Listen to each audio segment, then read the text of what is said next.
Alright, citizens, this is how to fly for beginners in version 3.11.1. I'm going to show you the basics of flying, taking off, warping, blah blah blah blah blah in this new version because some things are different. So first we're going to go to our ASOP terminals, which allow you to summon your ships, and we're going to summon the CO Nomad. We have summoned the Nomad because all of you should have it right now for a limited time, and also it is the premier step above the starter ship for people who want to do a little bit of everything. And it's sexy.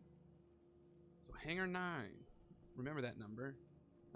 Sometimes it'll tell you underneath the name and in between the distance, it'll tell you what hangar or pad it is, but sometimes it bugs out, so still make sure you remember. Also, those terminals are in a different place in every city and on the stations, and you'll learn those as you go along. Hangar 9. We're doing this on Hurston today, Lorville, because it is one of the most frustrating places to take off and land, especially if you are new to the game. They recently added more gravity, or the sensation of more gravity, rather, to the experience, the takeoff and landing experience on the bigger planets, which sometimes gives bigger ships a hard time.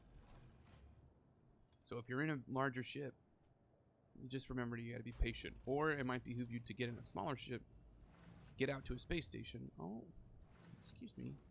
get out to a space station, and then summon your bigger ship.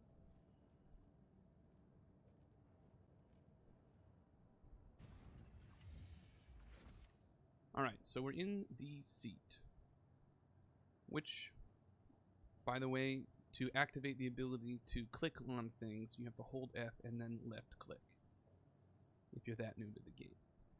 So, you can either hit R right now, which will make your ship flight ready, or you can hit U, which will turn on and off your systems. Welcome. Your journey begins now. And then I, to turn your engines on and off.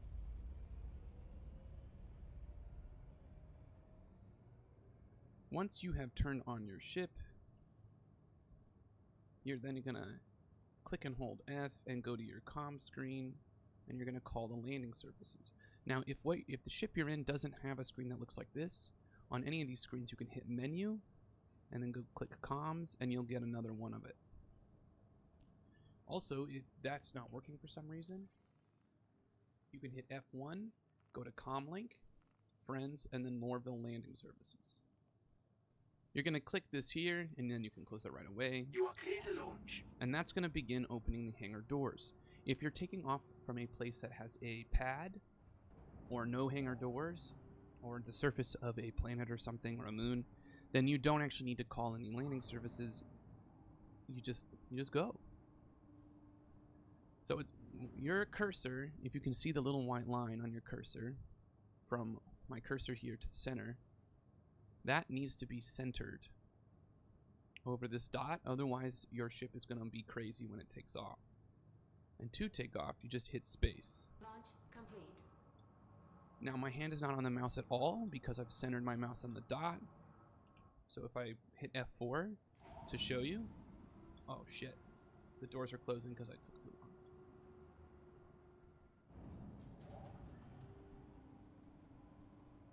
Classic. So this does sometimes happen, and actually it happens more to me when I'm going to land and I take too long. You can just call them again. You are clear to launch. And the doors will open again. The time, it doesn't usually do that to me, but sometimes it does. So I'm going to go back to F4, and then I'm going to hold Z to go free look. F4 and mouse wheel out. And now I'm going to hit space, just so you can see me rising up. And as long as your mouse stays centered, you should just go straight up. I'm going a little to one side because of the wind on the planet, but that's not a big deal. So now on ArcCore and Hurston, both have flight paths that you have to fly through. They look like this. Frequently when you come out of your Thank you, hangar, and please visit again. they are not straight in front of you, so you need to rotate until you find it. It's very important that you fly through this. I'm hitting W now to go forward, and then I'm going to hit C to turn on cruise control. This caret here will show you that cruise control is on. And the white line next to it is the limiter. As I mouse wheel the limiter up, I'm letting the ship know that as it can go faster, it can go faster. These are my angles in my relationship to the surface. And you don't want to leave at a 90-degree angle. Probably shoot something for like 45 to 60. Everything below, all the speeds below this marker here, down here, that's when your ship is at an optimal range of motion. So you'll experience less G-forces, be able to pull off tighter maneuvers, etc. The red bar up here to the top is a non-ideal speed for maneuvering. But if you're just going in a straight line, it's not a problem, which is especially helpful if you are leaving atmosphere of a big planet. This number over here is your altitude, and on the bigger planets, it can take quite a while before you're all the way out of atmosphere, although depending on where you're warping, you don't always need to be all the way out. You do need to be most of the way out, though. This here denotes that your landing gear is still down. We're going to hit N to bring up the landing gear. N also redeploys it. Retracted. These dots down here are the different weapon modes. G cycles them. Lock means that your weapons are not gimbaled and locked to the center dot. Target means your weapons are gimbaled. And auto is this system that tries to assist you, so any target within this circle, it will try to hit for you, so you don't have to do all the mouse work. Play around with it. I don't really like this. If my weapons are gimbaled, I prefer to use target and then do all the work myself. Quantum fuel is the fuel that you use to jump between stars and moons, etc. And hydrogen fuel is the fuel you use to do what we're doing now, which is sort of general flying. Down here you can see this is how many missiles I have that are on deck. And then when I get into combat, it'll tell me the minimum and maximum range below it, so I know how close or how far away I have to be to use them. The flare and the chaff are your different missile countermeasures, which right now are launched with H and J. H is flares, J is chaff. Now once you're in space, I can hit V and get rid of coupled mode. Coupled mode means that I'm going to go whatever speed I previously set it at without using any thrusters. So when you're in non-coupled mode, you maintain whatever speed that you last set. It can still only go up or down based on your limiter, and your thrusters will compensate, but if the limiter is above the speed, it won't speed up. This is a really good way to maintain direction and speed without continuing to use your thrusters. It also means that when you're in zero grav, like we are now, these carets here, that is the direction of your inertia. And so if I move, because I'm in space, my thrusters don't compensate and trying to get the ship to move with me.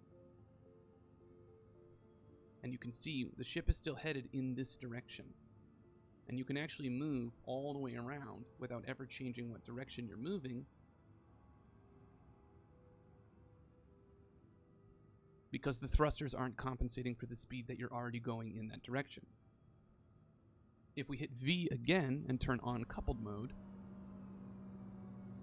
the thrusters will try and go whatever speed you tell it to, and since cruise control is not on, it won't go up to the limiter. But if I turn cruise control back on, it will go up to the limiter. But also, if I change direction, the thrusters will try and bring the inertia with me. This burns a lot of extra gas, especially if you're flying at this crazy speed that I'm flying at right now. But just play around with which one you like. Personally, I fly, when I'm in atmosphere, I fly with my cruise control on in coupled mode, and then when I'm in space, and I'll turn coupled mode off, so that way I can save gas depending on what I'm doing. It's especially nice when you do this, because then you can look to see where you want to warp without changing your current trajectory. Now, warping.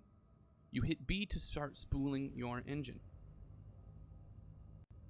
Once you hit B, all these little markers will show up. And as you point to one and hover over it, you have to spool. The engine has to spool and calibrate, and then you can push and hold B and you'll warp there. But before we do that, let's look at something else. When you hit F1 and go to your skyline, you can also create routes to warp to here. So I'm going to go to Everest Harbor, which is close, but let's be honest, that's actually quite a big distance to fly, and I don't want to use the hydrogen fuel. So I left-click Everest Harbor and then click Set Route. At the top left here, it shows me how much fuel I'm going to take to do this trip, and how many jumps I have to do it in. So let's pretend for a second I wanted to go to Port Olisar.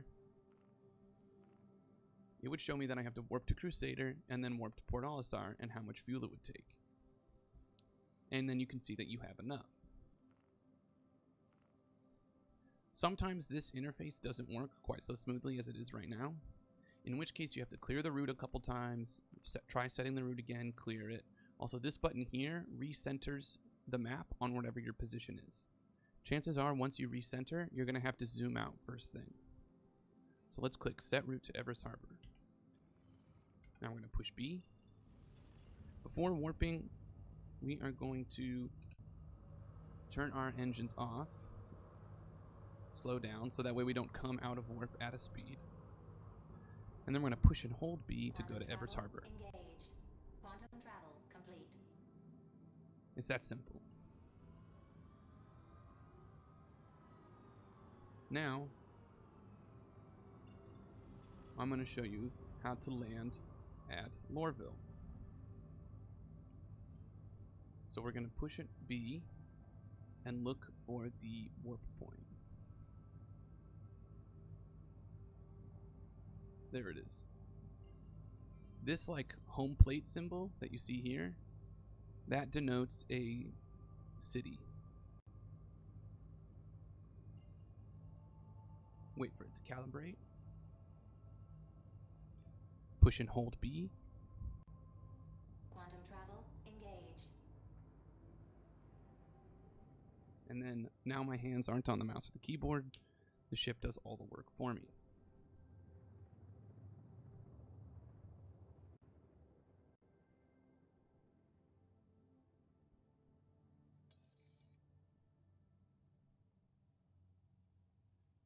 So at each city, you're going to learn better about where the landing areas are, and I have walkthroughs on the city that show you. The first step is we're going to fly towards the pads of Tisa Spaceport, which is this area right here. If you look real closely, you can see, by the way, to do that, I'm holding F, and then I'm mouse wheeling up to zoom in my look.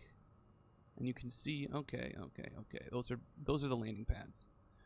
So we're going to fly towards it until we get a notification to contact the landing services.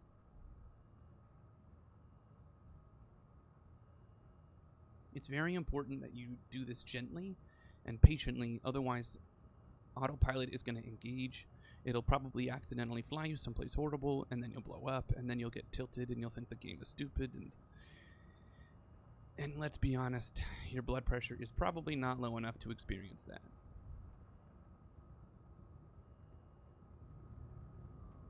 Gonna go a little faster. If you're in a ship that drives like a boat, it's important not to go too fast on this approach, because then it'll take you a long time to slow down. Alright, so it says please contact ATT to land. So I hit C to turn cruise control off. Then I hit S to do my reverse thrusters to slow down.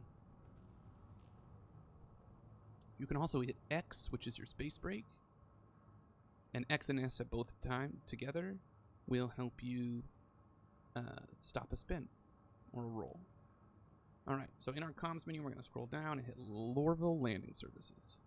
We're just going to sit here for a second and wait. Please proceed to assigned landing bay. Once we get that message, we'll also get ourselves a flight path.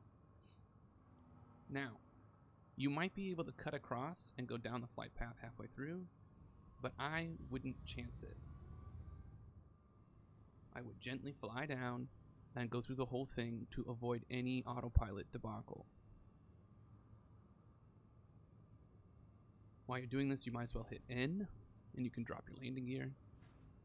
Landing gear engaged. I'm going to hit left control to bring me straight down while I tip up. Hydrogen fuel 75%. That's fine. That's not a big deal. Nice and easy does it. I'm going to use shift to bring my nose up, my inertia back up. Now I can go a little bit faster.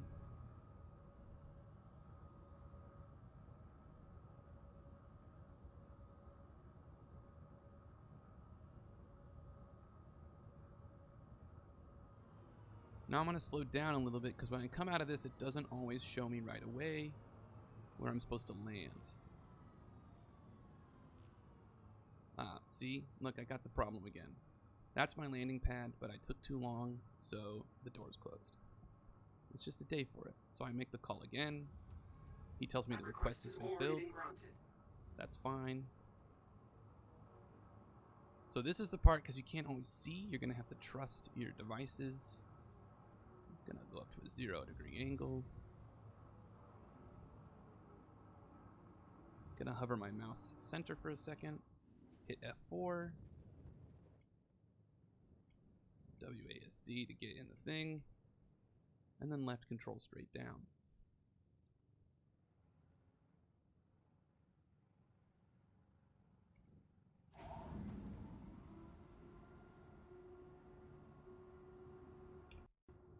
Landing complete. Landing Doesn't complete. stay. So to recap really quickly before showing you any combat, holding F and then left clicking allows you to select things, opening doors, chairs, etc.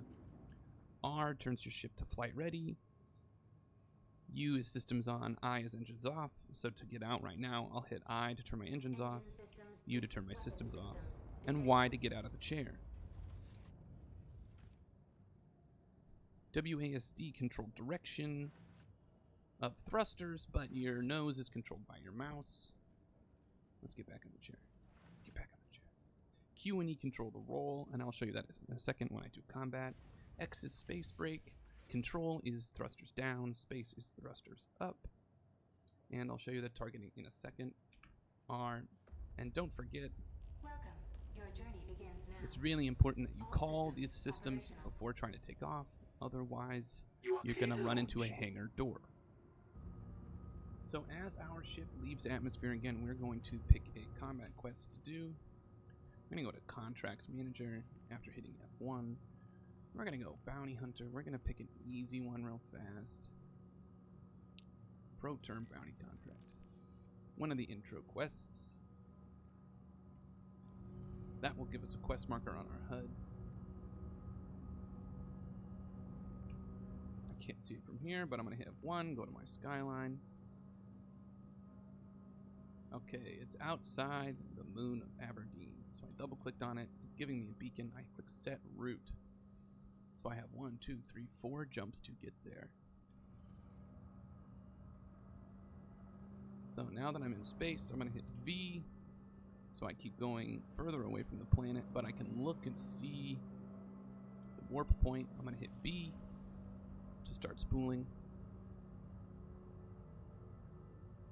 OM1 stands for Orbital Marker 1. Quantum travel engaged. Hold B to quantum to it. Quantum travel complete. Now once you warp to something like an orbital marker, you no longer need to be moving because you're officially outside the long grasp of a planet's gravitational pull. So we hit B again. Now we're going to hold B again. Quantum travel engaged. Be sure when you're quantuming to hit F4 to admire your ship. Ooh. It really is nice. The best thing about this video game right now are the spaceships. So, ogle appropriately. Quantum travel complete. Alright, so I'm here, and I'm looking for the next marker. I don't see it on my HUD just yet. There it is.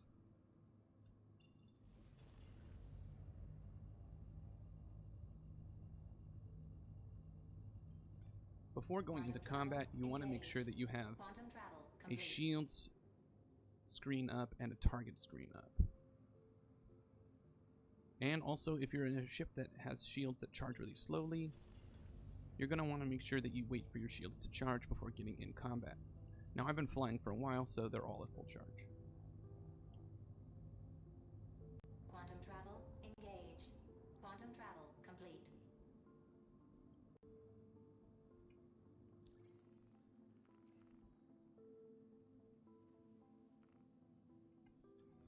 So I had to reset my path there, and that kind of stuff sometimes happens. Quantum travel engaged. Quantum travel complete. Alright, so I've come out of warp inches from asteroids. Pretty good version while you make sure cruise control is off. X and S to slow down. Contact is nearby. I'm going to hit 5 to cycle targets. And then I'm actually going to hit Alt 1 to pin the target. You don't always have to do that. I'm going to hit G to change the target mode. This means my weapons are gimbaled and follow my... This means my gimbaled weapons will follow my cursor. I see here my range, like I said. So at 3,000 meters, I can start locking on. Lock on and fire are the same button. Missile lock. And once you tap to lock, and then you hold. Target has been destroyed. Well, that guy only needed one missile. Q and E are roll. Different ships have different weapon sets. You might not be able to gimbal them, in which case you might need to target them. And you'll have to have your ship. You'll have to pull your ship and aim with the center instead of with your cursor. That's not hard. That's also how turrets work.